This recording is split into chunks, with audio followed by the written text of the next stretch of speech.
Awesome. Thank you so much, Kim. Before we get started today, I do want to acknowledge that the land in which I am privileged to live and work is the traditional unceded territory of the Algonquin and Anishinaabe people. I'm super excited to be able to share about the work that Ringette Canada, along with DHO Physical Literacy, has been doing to bring Ringette back to the North. When Thorsten first asked me to speak about our project and told me that the theme is resiliency, I really thought that was quite fitting, as we've had our fair share of challenges trying to bring this to life over the past couple of years. But it truly was a bright spot for us during the pandemic. And I really hope you all enjoy the beautiful photos that Thorsten took that are throughout this presentation, that they bring you as much joy as they brought us. To provide some background, so Ringette actually used to have a territorial sport organization, and we used to have teams going to the Canadian Ringette Championships as well as the Canada Games. But when we started this project, Ringette had been absent from the Northwest Territories for almost 20 years. Ringette Canada partnered with DHO Physical Literacy to apply for funding through the Government of Canada's Sport for Social Development in Indigenous Communities program. This program is a response to the Truth and Reconciliation Commission of Canada's calls to action, and really wants to use sport as a tool to achieve social outcomes. And it is a 2-year grant program, but as we'll go into, it's been a bit more than 2 years at this point. So our original project goals, first of all, is to increase the number of participants in Ringette in the Northwest Territories with a specific focus on Indigenous girls and women. For those who aren't super familiar with Ringette, we are inclusive to all genders, but we definitely are a female-dominated sport.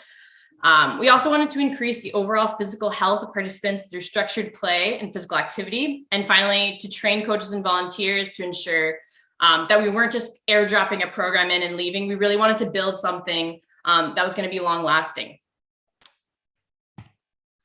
The original project plan had 8 targeted communities within the Dehcho and South Slave regions. And the idea was really to have multiple short-term outreach teams come in to deliver clinics and different sessions. The most popular version of Ringette is on ice, but we also have a gym Ringette program, which really helps as an outreach tool and to get people involved. And it's also the most accessible, and it's growing through schools across Canada. So we are hoping to run some jamborees to bring different schools and communities together to play in tournaments and offer coach and volunteer in-person training sessions. Now, the projected start date for this was April of 2020, which, as we all know, March 2020, COVID hit and all these plans kind of came to a halt. Obviously, nobody really knew how long this was going to go on for or what it really meant. But for us, the big hurdle to overcome was, how do you introduce a new sport to a community when you can't travel and you can't gather and sports are at a standstill, essentially. So Thorsten and I worked very closely together over 2020 and 21 to try to figure out what to do next. So we probably went through plans A through E, I would say. It might be an understatement. But what we really wanted to keep in mind was the overall project goals and making sure we were staying true to those community and provincial COVID guidelines, but also the comfort level of the communities we wanted to work with, and the guidance of community partners. So both Thorsten and all of his connections within the schools and communities. And what we were able to do is we actually turned the pandemic into an opportunity. So Thorsten said, what we need to do is we need to get somebody into the community long-term. So what we were able to do was hire an outreach intern to stay in the communities for 7 weeks to lead programming, which included a 2-week quarantine. Now, in a normal Ringette season, our coaches and athletes are super busy, and 7 weeks is not really doable. But because of the pandemic, our intern, Laurence, who is a coach and an athlete based out of Quebec, her own leagues were on hold because of the pandemic, and there was no Ringette happening for her. And her university was virtual. So she had this opportunity to go up, and it really made a huge difference. So once that 2-week quarantine passed, it kind of became a 5-week Ringette roadshow. So Laurence led both gym Ringette and on ice sessions in schools, community centers, local arenas. A lot of it was focused in Hay River and Fort Providence, but we were also able to get up to Fort Simpson, a couple times, as well as fly into Samba Cay. Some communities were locked down that we were hoping we were able to visit. So for those, we were actually able to lead virtual programming to still reach them through Play NWT's active series. In total, we reached 187 children throughout those 5 weeks across 4 communities. So that's not counting those who interacted virtually. And what was really, really great to see was that we had a lot of kids come back. So they had such a great time that they were out at the next session and wondering how much more we could do, which was really, really great. To kind of cap off our 5-week trip, we were able to hold a 2-day skills clinic, followed by a skills competition in Hay River. It was truly such a positive note to end off on, and everyone who participated received certificates, and we had lots of giveaways as well as prizes for the winners of each age category.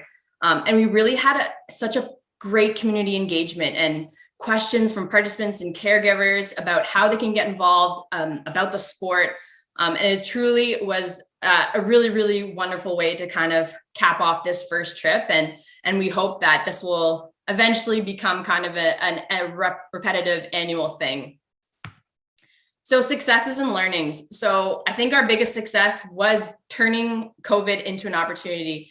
Again, I don't think this would have been possible in a regular year when normal Ringette activities are happening, but having someone in the community for that long, it really allowed us to build relationships with not only participants who kept learning and coming back, but also community members and coaches and volunteers who kept coming back. Our biggest success, but also a huge learning, was the ability to be flexible, which I've heard in a number of presentations over the last 2 days.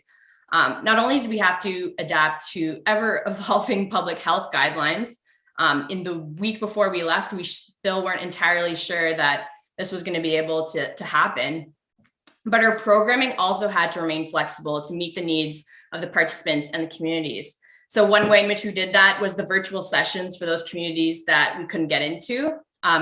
Flipping between gym ringette and on ice, depending on what spaces the communities had available and what they were looking for. Going into this, we really thought that we were going to be more focused on gym ringette, but once we got into the communities, it turned out that there was a lot of opportunities to actually do on ice, which is wonderful. Existing programmings helped a lot with that. So through connections with different hockey teams, we got invitations to come show Ringette through those ice times. And finally, I think our intern Laurence did a wonderful job of adapting sessions to fit the group. So we didn't always know who was going to show up. I mean, introducing a new sport into a community in the best of times is very difficult, but adding the restrictions of a pandemic made it quite a big hurdle for her. And she never knew on any given day what the group was going to look like. So staying flexible to be able to adapt to whatever skill level, age groups she had was really crucial to being successful. And finally, having strong community partners was absolutely essential. We could not have pulled this off without Thorsten and his guidance and advice throughout this whole thing, and letting us know what needed to happen in the communities and what the needs were and how we meet them, instead of us trying to figure out how to fit our programming. We really customized it to try to fit the needs of the community. One really cool thing that we weren't expecting to happen that did happen was we actually re-engaged with individuals who had played Ringette in the North as kids and now want to get involved as volunteers and coaches, which was truly wonderful. So what's next? So we were hoping that we would be back in the communities this month, actually, but once again, COVID has had other plans for us.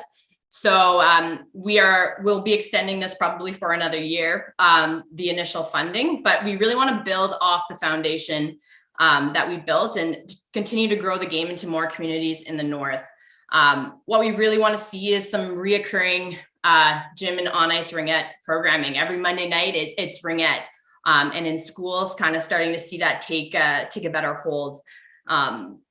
When we went up last winter, inter-community tournaments and jamborees felt very far away. And though we might not be there quite yet, I'm really hopeful that that's going to be able to happen pretty soon. Finally, also making sure that we are training coaches and volunteers to kind of take this on. So super happy that we've already had a few coaches complete the virtual community sport initiation course for Ringette through Ringette, Alberta. If anybody watching is looking to get involved, please reach out. We'd love to get more people trained and involved in this as much as possible. So I will end there and I'll take any questions. Also, please feel free to reach out to me at erin@ringette.ca or reach out to Thor if you want to get involved. We are definitely looking for as many people as possible to get involved.